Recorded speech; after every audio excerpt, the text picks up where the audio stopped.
Assalamualaikum warahmatullahi wabarakatuh dan selamat siang semua teman-teman.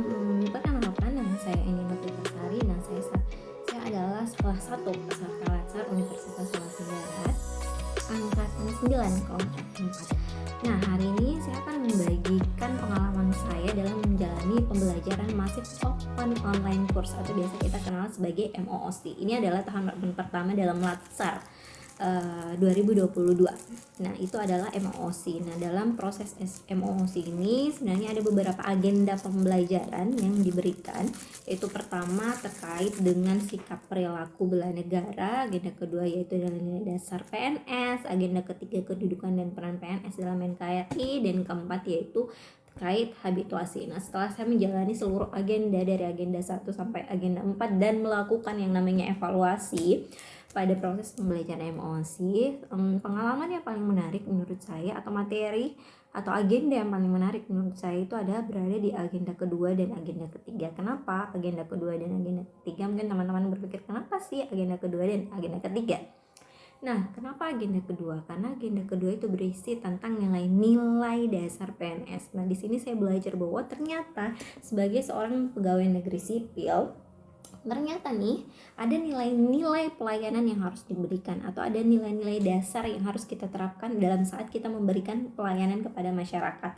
Nah, dalam hal ini, pelayanan dalam hal ini saya sebagai dosen tentunya dalam proses pembelajaran maupun melaksanakan tridharma penelitian itu ada beberapa nilai ternyata yang harus saya berikan atau terkandung dalam pelayanan yang saya berikan atau pengabdian. Misalnya dalam melaksanakan pengabdian dan penelitian ini ternyata ada nilai-nilai loh yang harus terkandung dalam setiap pembelajaran, penelitian, dan pengabdian yang saya lakukan. Apa saja? Yaitu nilai-nilai berakhlak. Nah, sekarang berubah menjadi berakhlak. Berakhlak itu apa saja? Ternyata ada berorientasi pelayanan, kemudian ada akuntabel,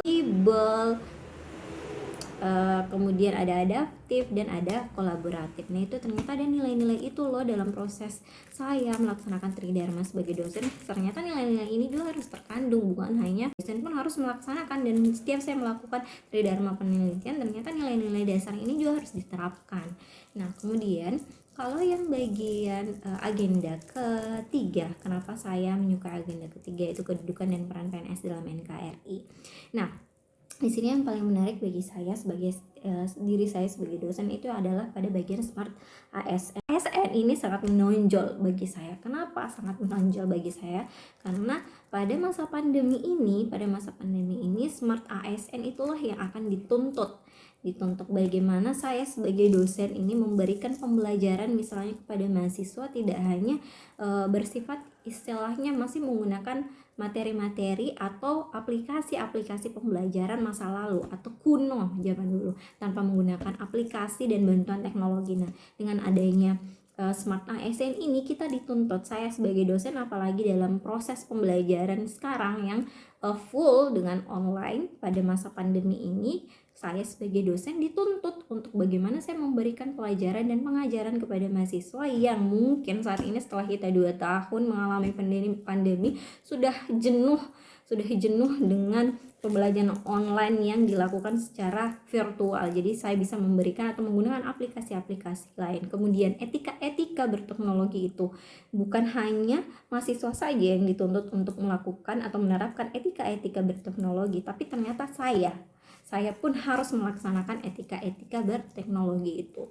Nah, mungkin itu sebenarnya pengalaman saya dari sisi materi yang digunakan, terus bagaimana relate-nya materi-materi tersebut dengan profesi saya selaku dosen saya. Kalau dalam proses pembelajaran, pengalaman saya dalam proses pembelajarannya atau bagaimana saya menjalani pembelajaran ini, saya sebenarnya agak kesulitan dengan hasil yang saya peroleh. Saya dapat hasil evaluasi itu 80 dan itu sebenarnya belum memuaskan atau belum baik, itu masih di ranah cukup nilai saya. Kenapa? Karena dalam proses pembelajaran sebenarnya saya mengalami sedikit kesulitan dalam proses pembelajarannya. Kesulitannya di mana? Saya mengalami kesulitan itu karena pada saat proses pembelajaran materi yang diberikan pertama itu adalah modul. Itu kebanyakan modul dan modulnya adalah banyak.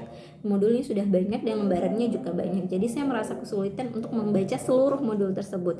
Sehingga dalam proses pembelajaran ini yang sangat baiknya dalam metode MOOC ini karena mereka tidak hanya menyajikan modul, tapi mereka menyajikan modul, PPT, dan juga video. Sehingga saya yang orang tipikalnya adalah audiovisual, saya adalah orang audiovisual, maka saya membuat pembelajarannya itu saya menyiasati proses pembelajaran itu dengan cara saya membuka PPT-nya dulu. Saya membaca PPT, kemudian karena di PPT hanya ada poin-poin, maka ketika saya tidak paham atau saya tidak mengerti maksud dari poin-poin tersebut, maka saya akan mencarinya di modul. Jadi proses pembelajaran saya itu dimulai dari PPT, modul, dan video, kemudian ke videonya. Nah, seperti itu. Jadi mungkin dari pengalaman belajar saya ini, teman-teman yang akan melaksanakan MOOC selanjutnya bisa menggunakan teknik saya ketika metode pembelajaran atau metode belajar yang digunakan itu adalah menggunakan metode audiovisual. Nah, tapi sebenarnya kalau teman-teman juga tidak tetap mau menggunakan modul, kemudian nanti baca PPT-nya, kemudian video, bisa saja, karena dalam MOOC ini juga diberikan waktu yang cukup panjang untuk menyelesaikan satu modul, satu agenda pembelajaran itu panjang waktu yang bisa kita gunakan untuk membaca satu persatu dan melihat satu persatu video dari materi-materi dalam MOOC ini. Nah, mungkin sekian pengalaman dari saya. Terima kasih dan sampai jumpa.